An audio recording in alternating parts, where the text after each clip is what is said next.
13 students who recently did their KCPE exam from Brooksprings Education Centre in Ruai along Kangundo Road, Nairobi County, are yet to join secondary school after failing to raise required money, even as the government strives to achieve 100% transition.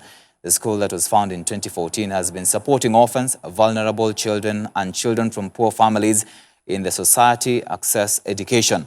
Dolly Murigi spent time with the school officials and the pupils and prepared for us the following report.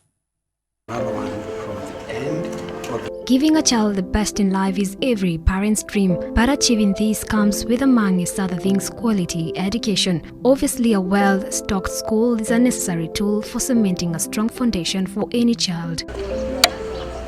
At Brooksprings Education Centre, a couple with a passionate heart to cater for the vulnerable children in the society started the school in 2014. Abel Mburia, who is the founder, left his work having worked for 30 years in the financial sector and decided to venture into his calling of reaching out to orphans, vulnerable children and the youth to unlock and nurture their talents. This school was born to reach out to the various categories of needy people in the society.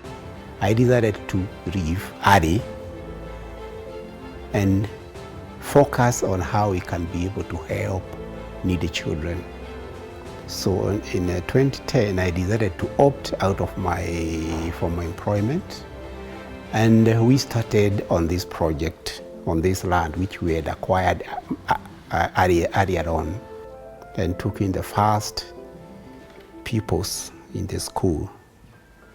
Two of whom that we started with were among the candidates who sat the KCPE is 2021. But every start has challenges, numerous financial obligations which cannot sustain timely school fees payment and keep the children in school are just but a few. But with the journey moving on swiftly, the founders have managed to educate children for 8 years and produce the first Class 8 in the 2021 Kenya Certificate of Primary Education.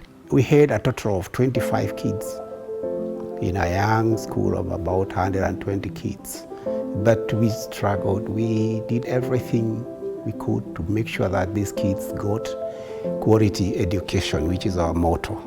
And that is exactly what we have been providing here. 13 students, however, in the school are having sleepless nights, with a few of missing the secondary education due to lack of school fees. The school had catered for the primary school expenses, but the future now looks bleak as the hope of pursuing further studies dimmed by the day. They joined the school at different times, and we were the ones who provided for everything that they needed, from uniforms, from books, from food and education, free of charge.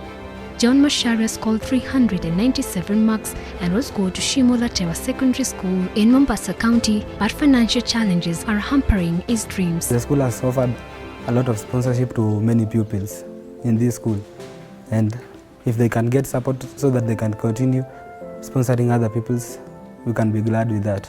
Ashley Wangari is joining Garugal Secondary School in Kirinyaga County. She scored 384 marks. Her parents cannot afford to cater for her fees. She appears to have reached the end of her wits. I would like to urge the people who are able to sponsor any children to also take part in this, so that they may make a better future for tomorrow's leaders who are young.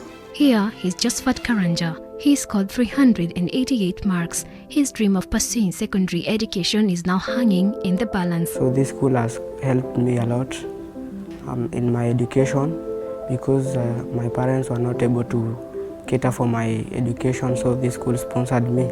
The 3 students and 10 others who have defied all odds and have worked hard to overcome an unfortunate incident and now battered and broken, but still hopeful that their fate hangs in the balance as the handles of life deny them a chance to pursue the studies in high school. Those kids, they are needy, and now where we are, we can't be able to take them to secondary school. We have also the rest who are behind them. They need our attention here. So my request is to the well-wishers to support those kids to see their dream come true. In these hard economic times, the school receives many requests for assistance. For them to meet this challenge, they need a social responsibility program policy that will serve as a guide to chart the way forward on the best possible means of supporting the needy. If you look around, you can see that maybe the population is so much, but you can see that they have helped these children from the time they started here. You have had some of them started as early as in standard 3, and now they are leaving, and they have been taken care of. Despite the burden to take care of the high school needs, the founder still says that the school will continue reaching out to needy children and youth in difficult circumstances to provide them with shelter, food, clothing, and basic medical care. And here we believe in bringing up children in the right way. Give them proper education, give them discipline, grow them in the right way, so that when they leave our institution at whichever level, they will be useful people. Dolly Mirigi, Hope TV.